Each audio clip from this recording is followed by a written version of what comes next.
اعوذ باللہ من الشیطان الرجیم بسم اللہ الرحمن الرحیم۔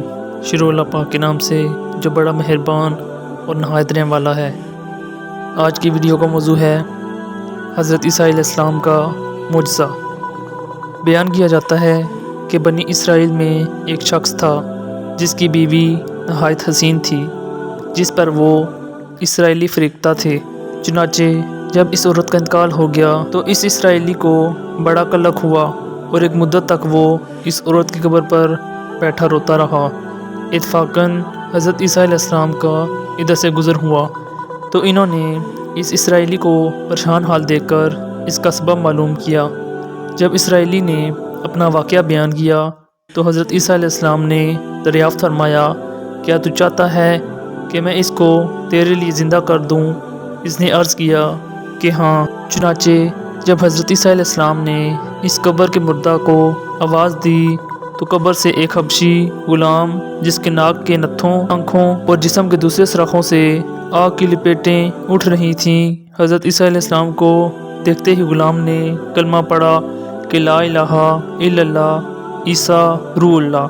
اسرائیلی نے یہ دیکھ کر عرض کیا، حضور مجھ سے غلطی ہو گئی، میری بیوی کی قبر تو دوسری ہے۔ یہ سن کر حضرت عیسیٰ علیہ السلام نے حبشی کو حکم دیا کہ تم اپنی قبر میں واپس ہو جاؤ۔ چنانچہ وہ مردہ ہو کر گر گیا اور اس کی قبر کو مٹی سے چھپا دیا گیا۔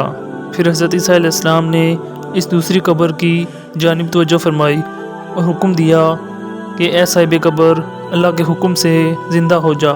چنانچہ قبر پھٹی اور اس سے ایک عورت سر سے گرد جاڑتی ہوئی باہر آ گئی، جس کو دیکھ کر اسرائیلی بولا کہ یا روح اللہ، میری بیوی یہی ہے۔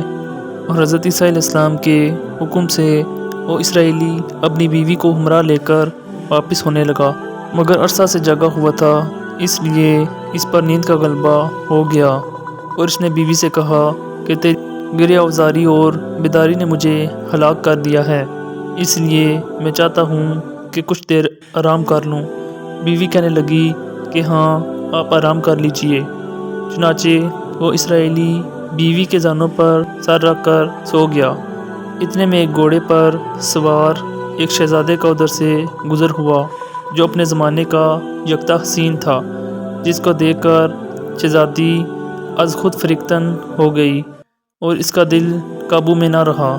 اس نے شور کا سر زانوں سے نیچے رکھا اور فتح محبت و غلبہ عشق سے مجبور ہو کر شہزادے کے سامنے جا کھڑی ہوئی۔ ادھر جیسے ہی شہزادے کی نظر اس پر پڑی، وہ بھی اس کو دیکھ کر اس پر فریفتن ہو گیا اور عورت کی خواہش پر اس کو اپنے گھوڑے پر بٹھا کر لے گیا۔ چنانچہ اس کے شوہر نے بیدار ہو کر جب اپنی بیوی کو نہ پایا تو نہایت پریشان ہوا اور اس کے ملنے کی تدبیر سوچنے لگا۔ سوچتے سوچتے آخر اس کے قدم کے نشان پر چل پڑا اور اپنی بیوی کو تلاش کر لیا، جو شہزادے کے پاس پہنچ چکی تھی۔ اس کو دیکھ کر اسرائیلی نے شہزادے سے عرض کی کہ یہ میری بیوی ہے، آپ اس کو چھوڑ دیجئے۔ ابھی شہزادہ کچھ کہنے بھی نہ پایا تھا کہ اس عورت نے کہا، میں تیری بیوی نہیں بلکہ شہزادے کی لونڈی ہوں۔ یہ سن کر شہزادہ اسرائیلی سے کہنے لگا کہ مجھ سے میری لونڈی کو لینا چاہتا ہے۔ اس نے کہا، خدا کی قسم، یہ میری بیوی ہے جس کو میرے سردار حضرت عیسیٰ علیہ السلام نے مرنے کے بعد میرے لیے زندہ کیا ہے۔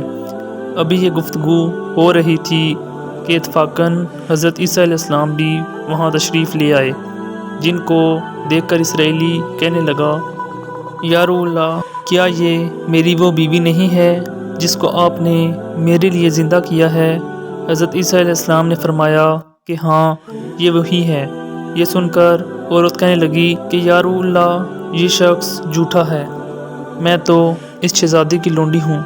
حضرت عیسیٰ علیہ السلام نے فرمایا، کیا تو وہ عورت نہیں جس کو میں نے اللہ تعالیٰ کے حکم سے زندہ کیا ہے؟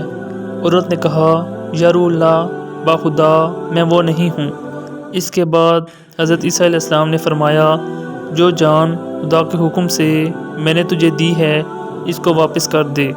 یہ سنتے ہی وہ عورت پھر مردہ ہو کر گر پڑی اور حضرت عیسیٰ علیہ السلام فرمانے لگے کہ جو شخص ایسے آدمی کو دیکھنا چاہے جو کافر مرا تھا اور زندہ ہو کر ایمان لایا تو وہ اس حبشی غلام کو دیکھ لے جو پھر ایمان کی حالت میں مرا ہے، اور جو کوئی ایسے شخص کو دیکھنا چاہے جو مومن مرا تھا پھر اللہ نے اس کو زندہ کیا اور وہ کافر ہو کر حالت کفر میں مر گیا تو وہ اس عورت کو دیکھ لے۔ اس واقعہ کو دیکھ کر اسرائیلی نے قسم کھائی اب کبھی نکاح نہ کروں گا، اور میدانوں کی طرف نکل گیا جہاں اللہ تعالیٰ کی عبادت میں مصروف رہ کر اسے موت آ گئی۔